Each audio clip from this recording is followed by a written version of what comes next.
লগ্নজিতা চক্রবর্তীকে হেনস্থার অভিযোগ। জাগো মা গান গাওয়াতে পূর্ব মেদিনীপুরের ভগবানপুরে সঙ্গীত শিল্পীকে মারধরের চেষ্টা, শিল্পীকে সেকুলার গান গাইতে চাপ দেওয়ার অভিযোগ। লগ্নজিতার অভিযোগের ভিত্তিতে গ্রেপ্তার অভিযুক্ত মেহবুব মল্লিক। পশ্চিমবঙ্গ কি বাংলাদেশ হয়ে গেল? ভিডিওটা দেখলেই সবাই বুঝতে পারবেন যে উনি আমাকে মারতেই উঠেছিলেন, কিন্তু উনি আনফর্চুনেটলি উনি আমাকে মারতে পারেননি। তখন উনি চিৎকার করে বলেন, অনেক জাগমা হয়েছে, এবার একটু সেকুলার গা। লগ্নজিতা জাগমা গাইছিলেন বাংলাদেশে নয়, যে বাংলাদেশে এখন জিহাদিদের দাপাদাপি। এই ছবি খোদ বাংলার। পূর্ব মেদিনীপুরের ভগবানপুরে অনুষ্ঠানে গিয়ে এমনই ভয়ঙ্কর অভিজ্ঞতা সঙ্গীত শিল্পী লগ্নজিতা চক্রবর্তীর। ফের একবার শুনুন কি বললেন শিল্পী। তখন উনি চিৎকার করে বলেন, অনেক জাগমা হয়েছে, এবার একটু সেকুলার গা। এবং সেটা বাইরে আমার মাইক্রোফোনের থ্রু দিয়ে সেটা প্রত্যেকেই শুনতে পেয়েছেন। অডিয়েন্সকে বলি যে যা হয়েছে সব আপনাদের চোখের সামনেই হয়েছে, এরপর তো আর আমার পক্ষে অনুষ্ঠান করা সম্ভব না, তাই আমি আজকে নেমে যাচ্ছি। এবং আমি স্টেজ থেকে নেমে যাই এবং তারপরে আমি ভগবানপুর পুলিশ স্টেশনে যাই এবং গিয়ে আমি একটা জেনারেল ডায়েরি। যে বাংলার যে সংস্কৃতি, সেই সংস্কৃতি আস্তে আস্তে মেটানোর, ক্ষতি করার কেউ কি চেষ্টা করছেন? মমতা বন্দ্যোপাধ্যায় নিজেকে শিল্পী বলেন, ছবি আঁকেন, বই লেখেন, গান লেখেন। তিনি এখন পর্যন্ত কোনো কিছু প্রতিক্রিয়া দিয়েছেন? দেননি। মা দুর্গাকে নিয়ে গান গাওয়ায় আপত্তি।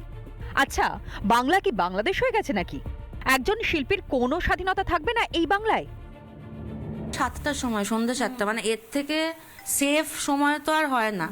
কিন্তু এরকম তো প্রচুর মেয়ে ছেলে দুজনকে মিলিয়েই বলছি, প্রচুর মানুষ থাকেন যাদেরকে 10টার পর স্টেজে উঠতে হয়। এটা যদি 7:45 হয়, তাহলে তো 10টা, 10:30, 11টার পর কি হচ্ছে, এটা তো খুব ভয়াবহ ব্যাপার। স্টেজটা আর্টিস্টের বাড়ি, ঘর, মন্দির, মসজিদ, চার্চ। রাজ্যে এই ঘটনার প্রতিবাদে সরব সমাজের বিশিষ্টরা। যে ঘটনাটি লগ্নজিতার সাথে ঘটেছে সেটার জন্য শিল্পী হিসেবে তো আমি লজ্জিত বটেই, মানুষ হিসেবেও লজ্জিত।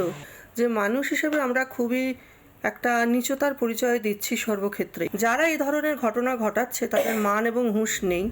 বাংলাদেশে পুড়ছে শিল্পীদের ঘরবাড়ি, জিহাদিদের ডেরায় এখন পুড়ছে বাদ্যযন্ত্র। তাহলে কি বাংলাদেশের হাল এখন পশ্চিমবঙ্গে?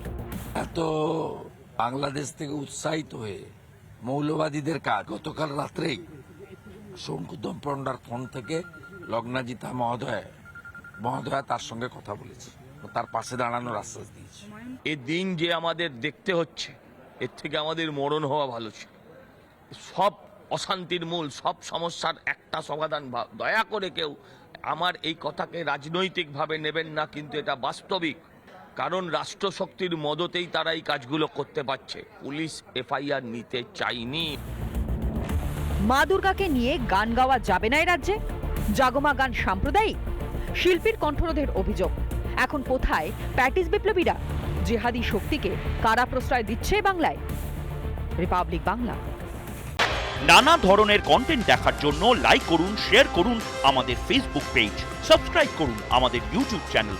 পাশাপাশি অন্যান্য ব্রেকিং নিউজের জন্য অবশ্যই চোখ রাখুন রিপাবলিক বাংলায়।